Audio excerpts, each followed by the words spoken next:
Bonjour à tous, bienvenue sur Mathessa, ma chaîne de maths pour dédramatiser. Au programme aujourd'hui une leçon très importante pour les élèves de première spécialité, mais qui pourra finalement intéresser tous les élèves de lycée, de seconde, terminale spécialité ou même maths complémentaires. Construire un tableau de variation par observation. Nous sommes bien évidemment dans le chapitre de première spécialité qui traite d'application à la dérivation. Je vous insère comme d'habitude le lien vers la playlist du chapitre afin que vous puissiez vérifier vos acquis et vos connaissances. Savez-vous par exemple dériver une expression sous la forme d'un produit, d'un quotient ou encore dériver des fonctions usuelles? Savez-vous également déterminer à la main le domaine de définition d'une fonction? On va donc s'intéresser aujourd'hui, c'est très important, au tableau de variation, mais attention, non pas par le calcul, mais par observation. C'est la raison pour laquelle ici, aucun calcul algébrique ne va être effectué. On va simplement observer les variations sur des courbes et tenter de construire les tableaux de variation. On tentera également dans le tableau de variation de compléter, si cela est possible, les valeurs exactes de certaines images. Premier exemple donc sur la partie droite du tableau, on a une fonction dont l'expression est x au cube moins 3x. Cette fonction est définie pour tout x qui appartient à R. On a une représentation assez caractéristique des fonctions cubes. On a donc ici, d'abord, toujours dans le tableau de variation, en horizontal, le domaine de définition. Puisque cette fonction est définie sur grand R, eh bien je vais donc de moins l'infini jusqu'à plus l'infini.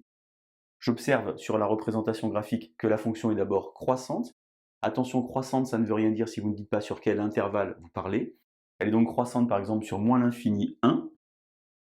Je représente alors une flèche comme ceci. Puis elle est décroissante sur moins 1, 1. De nouveau une flèche comme ceci. Puis elle est croissante sur 1 plus l'infini. Je vais également pouvoir lire sur la représentation graphique les images. L'image de moins 1, c'est donc 2. J'aurais pu ici, puisque j'ai l'expression de la fonction, remplacer par moins 1. J'aurais donc eu moins 1 au cube, c'est-à-dire moins 1, moins 3 fois moins 1, c'est-à-dire plus 3, et 3 moins 1, ça fait bien 2.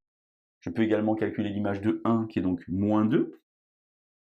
Et je peux observer par exemple que la représentation graphique passe par l'origine du repère. Je peux alors indiquer par exemple 0 avec des petits pointillés, comme ceci. Au niveau mathématique, je remarque que la représentation graphique de la fonction traduit finalement le fait que la fonction est une fonction impaire, car elle est symétrique par rapport à l'origine du repère. Je vous insère le lien vers la vidéo de la classe de seconde qui traite des fonctions impaires, si vous voulez réviser. Il me reste alors deux choses à noter dans le tableau de variation, et ça finalement c'est en fonction de l'année à laquelle vous vous situez. Si vous êtes en première spécialité, vous ne pouvez rien noter ici et ici, puisqu'en fait ça s'appelle une limite. Si vous êtes en classe de terminale spécialité ou même en maths complémentaire, eh bien ici vous pouvez noter la limite qui sera probablement moins l'infini, et ici plus l'infini. Exemple numéro 2 maintenant, c'est quelque chose qui fait un petit peu peur aux élèves, des fonctions affines par morceaux. On a donc ici deux expressions en fonction de la valeur de x. Si x est inférieur ou égal à 2, on aura donc f de x qui vaut 2x moins 5. Et si x est supérieur à 2 strictement, on aura f de x égale 3x plus 1. Vous êtes peut-être surpris par le fait qu'ici il est inférieur ou égal et ici il est supérieur strictement. Vous avez certainement appris depuis longtemps que par une fonction, un nombre ne possède qu'une seule image. On va donc ici d'abord compléter notre domaine de définition, moins l'infini, et ici, plus l'infini. Alors j'ai indiqué ici une barre, et vous voyez sur la représentation graphique, il se passe quelque chose d'un petit peu surprenant pour vous. En fait, il y a un saut. Il se passe quelque chose, on voit finalement, et c'est une notion qu'on voit en classe de terminale spécialité, que la fonction est discontinue. On observe cependant qu'elle est ici croissante, et ici croissante. On voit naturellement qu'en 2, il va se passer quelque chose.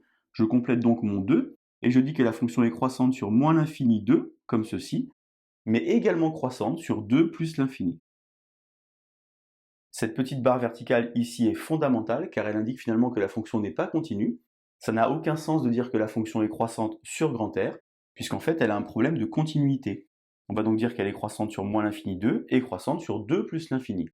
On peut compléter ici, par exemple, à gauche de 2, l'image de 2 par f, c'est donc 2 fois 2, 4, moins 5, moins 1, et on peut compléter à droite de 2, et attention, il ne s'agit pas de l'image, mais de la limite lorsque x se rapproche de 2 par valeur supérieure, et on obtient ici 7.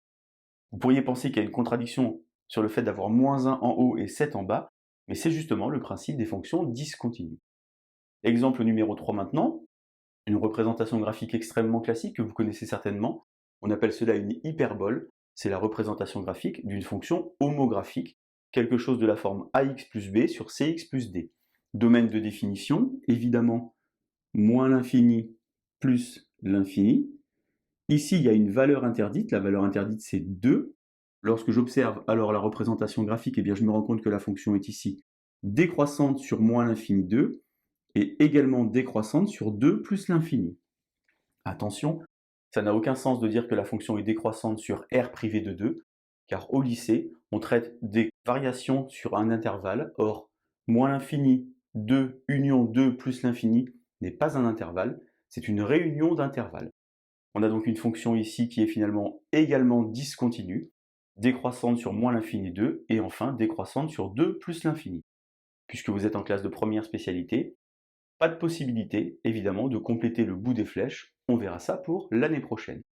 Dernière remarque enfin concernant les tableaux de variation, vous êtes peut-être surpris parce que j'ai noté à chaque fois f et non pas f de x. Il y a une discussion séculaire, c'est-à-dire qui dure depuis des siècles entre tous les profs de maths. Est-ce que j'écris f ou est-ce que j'écris f de x? Eh bien moi je préfère écrire f, comme de nombreuses personnes. Pourquoi? Car f est une fonction, tandis que f de x est un nombre. Et vous aurez du mal à m'expliquer qu'un nombre peut monter ou bien descendre. Voilà donc comment faire pour construire un tableau de variation par observation. On a vu finalement les trois cas classiques. Une fonction qu'on appelle une fonction continue, une fonction ici discontinue, ici une fonction avec une valeur interdite. Je vous laisse vous entraîner et je vous dis à bientôt sur Mathessa. Bonne journée!